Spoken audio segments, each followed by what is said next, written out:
एक बार एक प्रोफेसर अपनी क्लास में स्टूडेंट्स को एक कहानी सुना रहे थे। तो वो कहानी इस तरह की थी कि एक समुद्र में बड़ा जहाज जा रहा था और बहुत सारी यात्री उस पर सवार भी थे।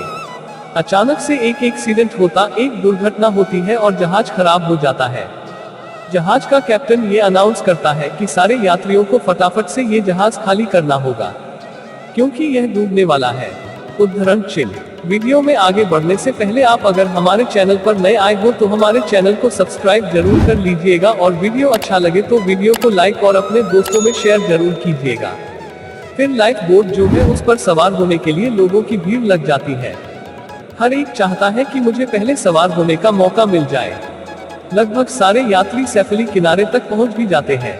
रेस्क्यू टीम्स भी आती है, लेकिन एक आखिरी वक्त आता है जब जहाज बस डूबने वाला होता है।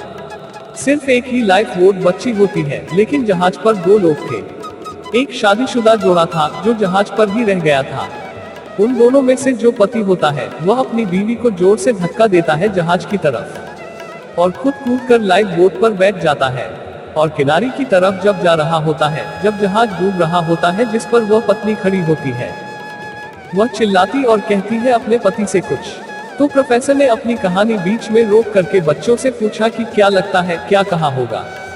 मोस्टली ने जवाब दिया कि सर उसकी पत्नी ने कहा होगा आई हेट यू, मैं तुमसे नफरत करती हूँ, मैंने इतना प्यार किया लेकिन तुमने धोखा दिया, ये सब कहा होगा सर।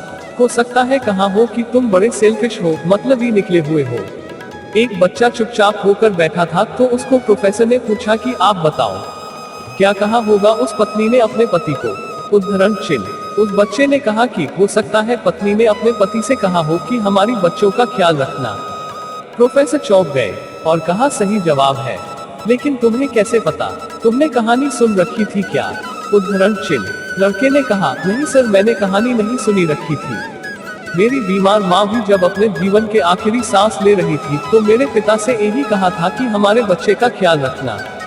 प्रोफेसर दुखी हुए। फिर उन्होंने कहा कि आपकी बात सही है, उस पत्नी ने अपने पति से यही कहा था कि हमारे बच्चों का ख्याल रखना। उन्होंने कहानी आगे बढ़ाई। उन्होंने कहा कि उस जहाज पर जो महिला बची थी वह जहाज बस डूब गया और महिला की मौत हो गई। उस पत्नी का जो पति था वो किनारे पर आ गया, घर पहुंचा, उनकी बेटी थी, उस छोटी बच्ची का लालन पालन किया, उसे पढ़ाया लिखाया और उसका शादी करवाया और वक्त का शकील है। फिर उस आदमी की भी जान चली गई, उसकी भी मौत हो गई।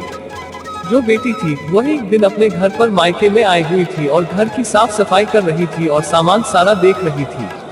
उसको अलमारी में एक डायरी मिलती है जो कि उसके पिता की थी और उस डायरी के आखिरी पेज पर लिखा हुआ था कि मुझे क्षमा करना, मैं उस समय समंदर में तुम्हारे साथ समाना चाहता था लेकिन चाह करके भी ऐसा नहीं कर सका, मुझे कठोर फैसला लेना पड़ा।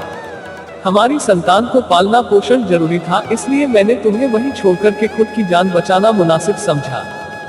मुझे मालूम था कि तुम बीमारी से ग्रस्त हो, कुछ दिनों में वैसे भी तुम यह दुनिया छोड़कर जाने वाली थी।